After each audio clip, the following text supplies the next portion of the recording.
For a long time we've been able to make buildings that look good. We've been able to make cars that look very real. The level of realism goes up and up and up.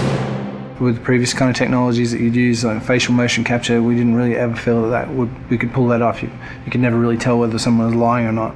With this technology, what you see is what you get. I'm always happy to help the LAPD.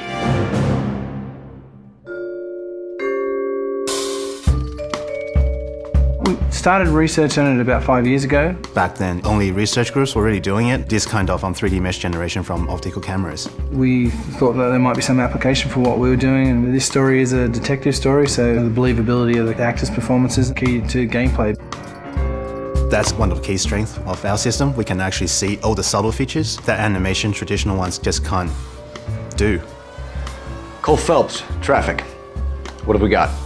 It's really acting a scene in two parts. The motion capture and then the motion scanning.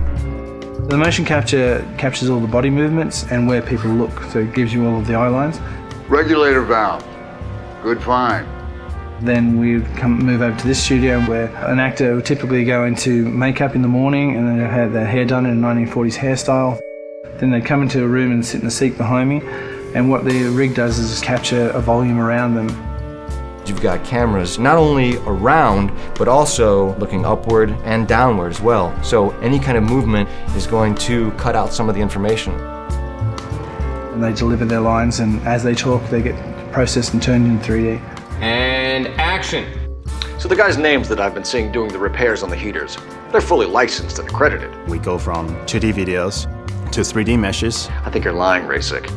I think some of your men aren't fully licensed. To compressed versions for the game. I think some of your men aren't fully licensed. You're desperate to cover your sales. The level of detail is just so high that they're just like a real person in life. You're gonna lose your wife and probably end up in the big house. I hope she was worth it. Being in the depth analysis room is a process that most people have never experienced. It's such a new technology. It's a constant close-up is what it is, but it's a close-up from 360 degrees. There's something pretty special about knowing that you will be recreated, but in another type of form. I saw myself today. Blow it off, Cole. These artsy-fartsy types always get a little flighty. It's me. LAPD, drop the weapon! Hey, you think I'm some kind of nut job? What proof have you got?